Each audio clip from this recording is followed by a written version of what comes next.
It's that time of the year again. North Korea's Supreme People's Assembly. Will Kim Jong-un have a message to his South Korean and US counterparts busy preparing for their respective summits with the North Korean leader? South Korea posts its highest jobless rate for the month of March in 17 years. It's 4.5%. For young people, it's even worse. Their unemployment rate stands at an eye-watering 11.6%. Plus, Facebook CEO Mark Zuckerberg testifies before US Congress over the data leak scandal and privacy issues. He says he's responsible and he's sorry for what happened. We are going to start today with the latest on the country's economy. Despite government efforts to boost South Korea's job market, figures from March make for grim reading. Let's get a check on how the latest employment data looks with our Shin Se-min, who joins us on the line. So, Se-min, March, another really depressing month for job seekers here in Korea. That's right, Mark. The jobless rate in Korea was at 4.5% in March, and that's up by 0.4 percentage points from a year earlier. Now, that Statistics Korea says is the highest monthly figure in 17 years, and the number of jobless people was over 1.2 million, marking the third consecutive month that the number of jobless Koreans had been hovering over the 1 million mark. And the unemployment rate for young Koreans aged between 15 to 29 was at 11.6%, logging the second highest rate for the month of March in 17 years again. But the number of new jobs added was just at 110,000, leaving the employment rate at just 66.1%, the same as this time around last year.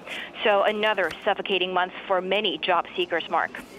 Yeah, really bad indeed. So how is the government planning to resolve this situation? This isn't anything new. How are officials attempting to stem the tide? I'm actually happy that you brought it up, Mark. The government did propose a $3.7 billion supplementary budget bill earlier this month, solely aimed at creating more jobs for young Koreans. And this, of course, over concerns of high unemployment, which the government warned that it could have a catastrophic consequences. Mind you, this is the second extra budget bill of its kind under the less than one-year-old Moon Jae-in administration. And last year, the government drew up a $10 billion extra budget bill focusing on creating more quality jobs. But with the country's rival political parties still at a deadlock over the handling of some of the most crucial issues like this extra budget bill or the amendment of the Constitution, it looks as though that the country will just have to wait until the parties can reach an agreement. Mark? Well, thank you very much, Se-min, for that report. A very tough spot the government finds itself in with the employment situation here at the moment. Now, with North Korean leader Kim Jong-un set for his summits with the South Korean and American presidents coming up in the next few weeks, the regime's rubber stamp parliament is set to hold a key meeting on this Wednesday. Watchers expect the meeting to provide hints about the message North Korea wants to send during those summits. Lee Sung-jae with the details. What messages could North Korea send to South Korea and the U.S. ahead of its summits with them? With North Korea's rubber stamp parliament set to hold the 6th session of its 13th Supreme People's Assembly on Wednesday, that question may just be answered.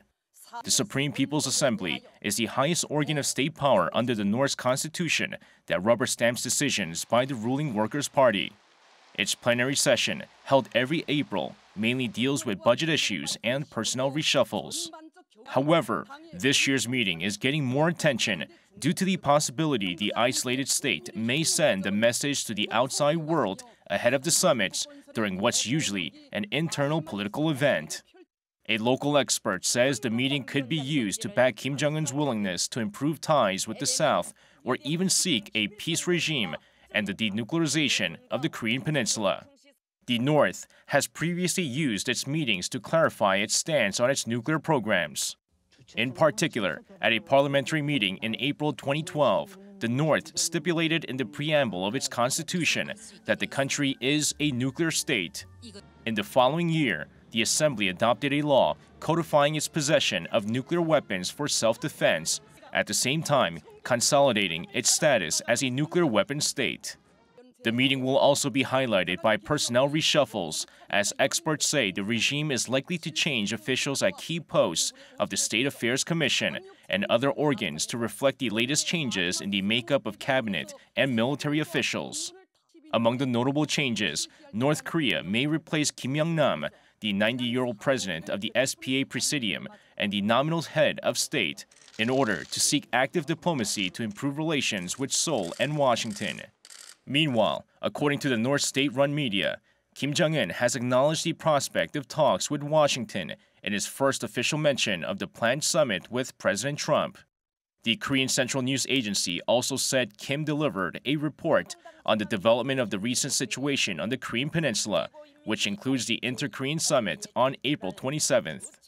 Observers hope the North's recent openness may be a prelude to finally achieving peace on the Korean Peninsula, as the world continues to watch the nation's every move. Lee Seung-jae, Arirang News. Now, Russia's Foreign Minister Sergei Lavrov has accepted an invitation from his visiting North Korean counterpart Lee Myung-bak to visit Pyongyang. Following their talks in Moscow on Tuesday, Lavrov said he would travel to the North Korean capital at a later date. However, there was no word on a possible summit between Russian President Vladimir Putin and North Korean leader Kim Jong-un. Lavrov also said he hoped the current diplomatic push would result in the resumption of the long-stalled six-party talks comprised of the two Koreas, the US, China, Japan and Russia, that aim to denuclearize the Korean peninsula. And South Korea's Foreign Minister Kang Jungho will hold talks with her Japanese counterpart Taro Kono in about an hour from now, with the focus on bilateral relations and North Korea's nuclear issue. Kono will also meet President Moon Jae-in at Cheongwadae this afternoon, and So-hoon, the chief of South Korea's National Intelligence Service, from whom he will hear the latest developments on the Inter-Korean Summit slated for later this month. Kono will also pay a visit to the Seoul National Cemetery, seen as a move to pay respect to the host nation and its people. Kono's visit to Seoul is the first by a Japanese foreign minister in over 2 years. And over at the nation's top office on this Wednesday, with a little over 2 weeks left until the big Inter-Korean Summit, Seoul's Summit Preparation Committee will brief President Moon on their progress so far. It will be the Interagency Committee's 5th meeting since it was launched in mid-March. The briefing is expected to focus on last week's Inter-Korean working-level talks on security, protocol and media coverage. Later in the afternoon, as we just heard, the South Korean leader is scheduled to meet with Japanese Foreign Minister Taro Kono, who's here on a visit to Seoul, the first by a Japanese foreign minister since the controversial 2015 South Korea-Japan quote, comfort women deal was inked nearly 2.5 years ago. Topics on the agenda: Japan's position in the rapidly changing regional dynamics with the Inter-Korean Summit and US-North Korea Summit fast approaching, and the resumption of a 3-way meeting between Seoul, Beijing and Tokyo. President Moon's schedule today also includes a meeting with Klaus Schwab, founder and executive chairman of the World Economic Forum. And we're going to continue our coverage of the upcoming 2018 Inter-Korean Summit by taking a look at how the countries that have the most to gain from a more stable Korean peninsula. They are, namely, the two Koreas, the US, China, Japan and Russia. We're going to look at how they view these upcoming talks. Our Kim Mo-kyun took the pulse of some experts on the different perspectives at play. The date is set. On April 27th, South and North Korea will hold a historic summit, the first of its kind in more than a decade, hoping for progress that can lead to lasting peace on the Korean peninsula. While the majority are happy the two Koreas are making efforts to improve ties through the summit, others are more cautious about the upcoming talks.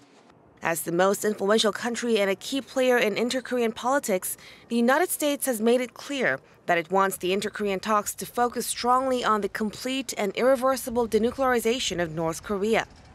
A local foreign policy expert says U.S. expectations for a concrete commitment mean that if such conditions are not met, the cycle of escalating tensions will likely begin again.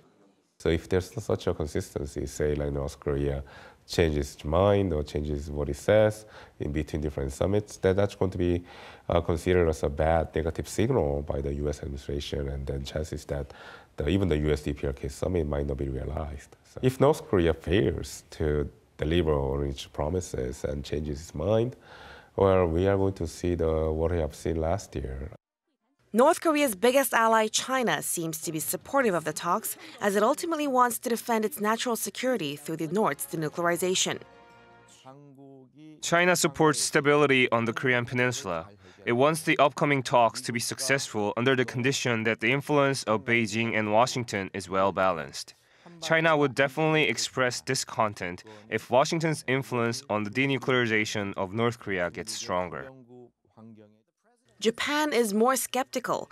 During his meeting with U.S. President Donald Trump this month, Japanese Prime Minister Shinzo Abe is likely to stress the importance of Tokyo being more closely involved in the process. Japan fears being left out of the decision-making process. It wants to play a crucial role in what happens on the Korean peninsula.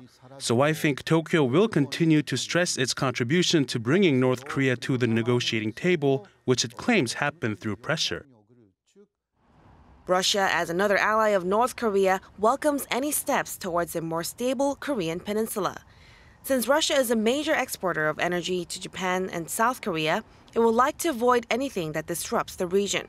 They don't want to see either a collapse of North Korea or a nuclear North Korea, which could precipitate aggressive response on the part of the United States or South Korea or Japan. So Russia would like to see a strategic stability, and also like to avoid a potential escalation of situation between North Korea and the United States, which could lead to some sort of a military attack by the United States.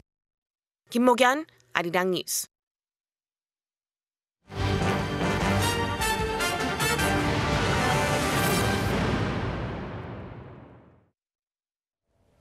Prosecutors have requested a freeze on former President Lee Myung-bak's assets a day after he was indicted on corruption charges. The request, filed at a Seoul court on Tuesday, seeks to ban him from selling his house, industrial land or other properties worth more than $10.4 million US. That's the same as the amount of bribes he's accused of receiving.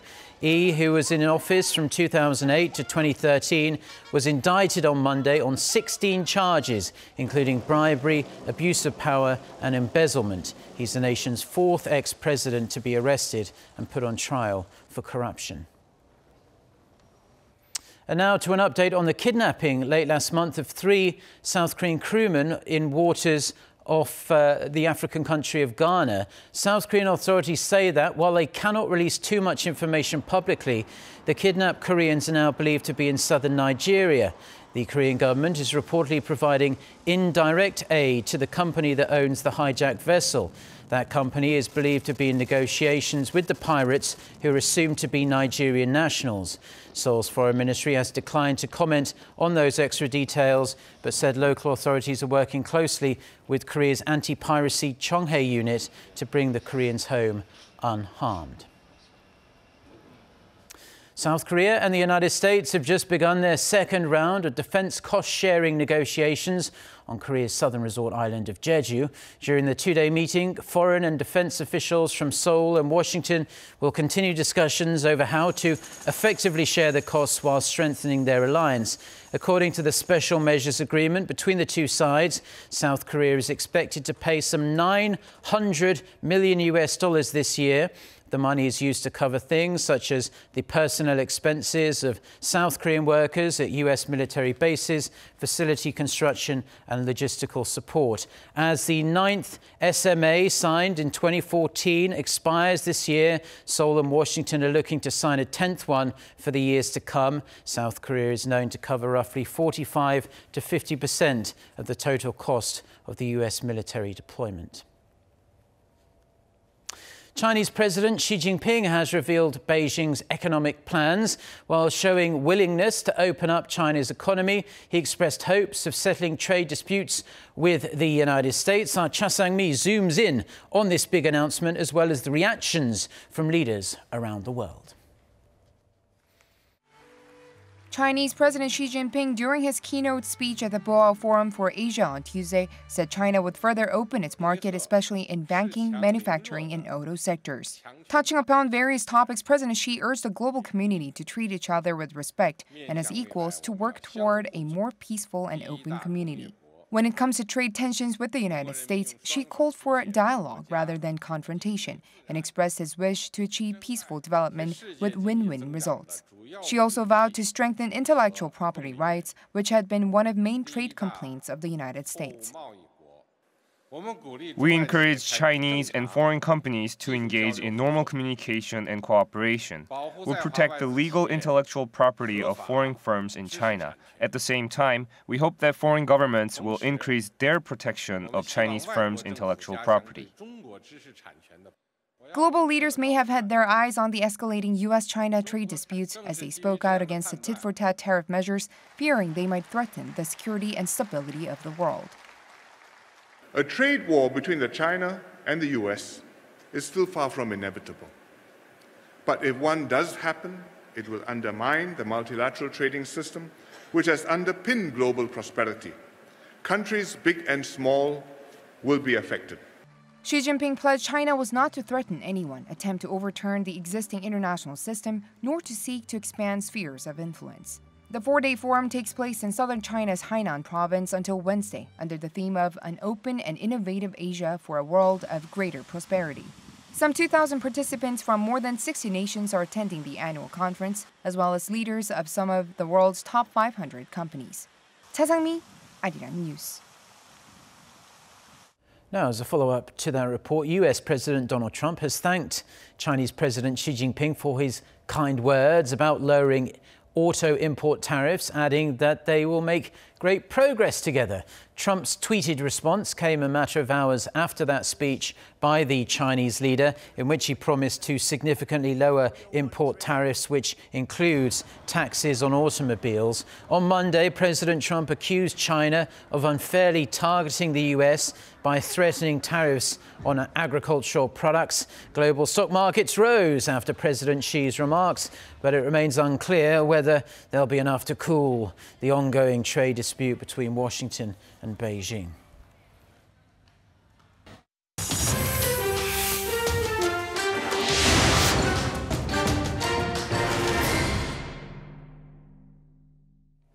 Now for a look at the stories making headlines around the world, and we are going to start in Washington.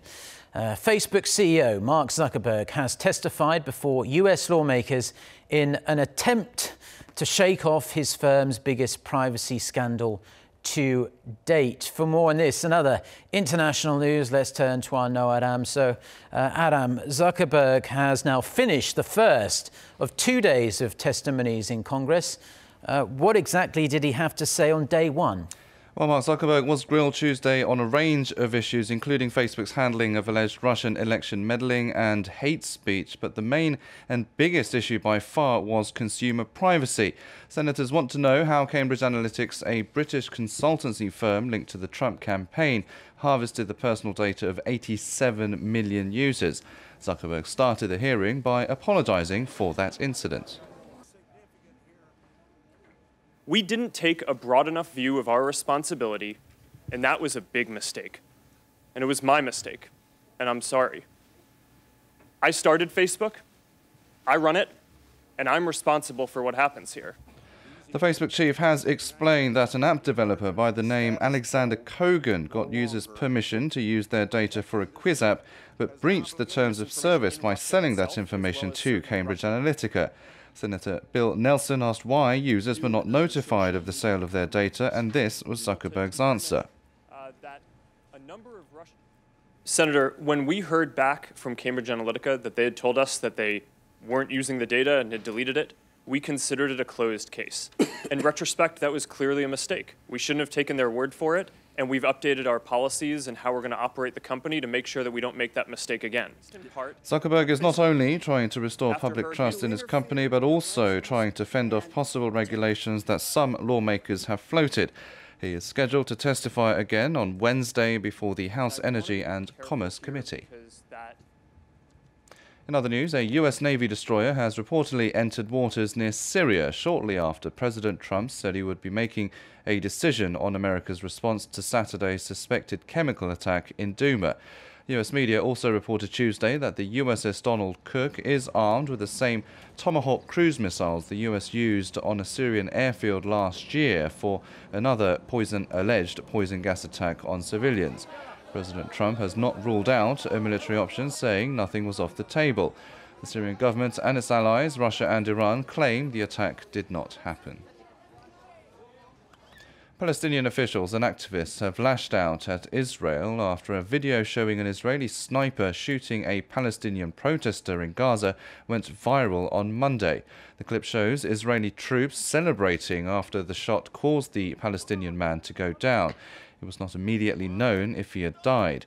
Israel's military confirmed Tuesday that the video was authentic, but added it was shot months before a recent wave of protests in Gaza. Israeli politicians, however, came to the defense of the shooter, with some ministers saying his action was justified.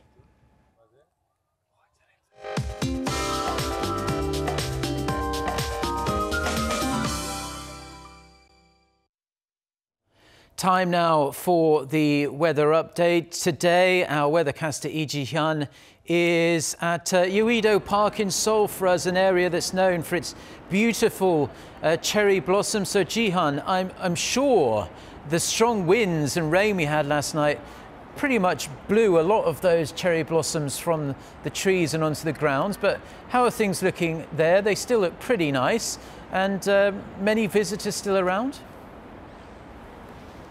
Hello and good morning, Mark. Well, surprisingly, yesterday's strong gusts and rain did not have that much of an impact. As you can see around me, here at Jeju-do is still covered with pink and white, beautiful cherry blossoms. And definitely there are more people compared to my previous weather report, with some people having their face masks on, which is a great idea because it's forecast to be quite dusty throughout the day today.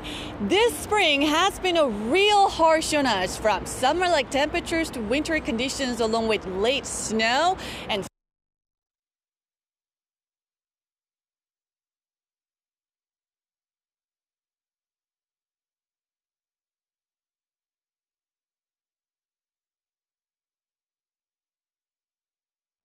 Well, apologies for that. We were looking forward to watching the rest of Lee Ji-hyun's weather update there. Suffice to say, her advice was good as always. It is going to be a dusty day today, so a face mask is advisable. Temperatures, though, I'm jumping into Ji-hyun's shoes here a little bit, will be quite warm, so you'll only need a light jacket, and it seems spring is well and truly underway.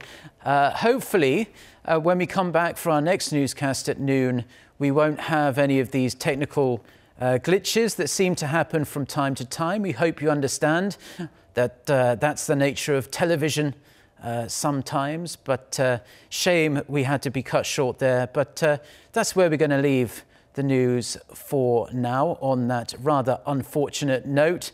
We'll be back, hopefully with Ji-hyun this time, during our next newscast at noon Korea time. So until then, goodbye.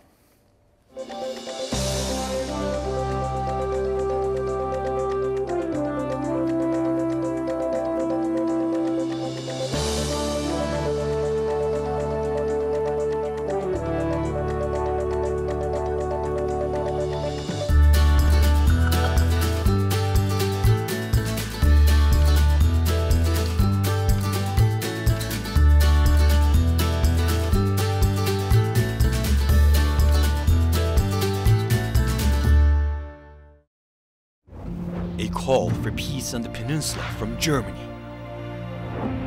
a nation that has unified first. 우리 정부는 아시아에서 이어지는 이 소중한 축제들을 한반도의 평화, 동북아와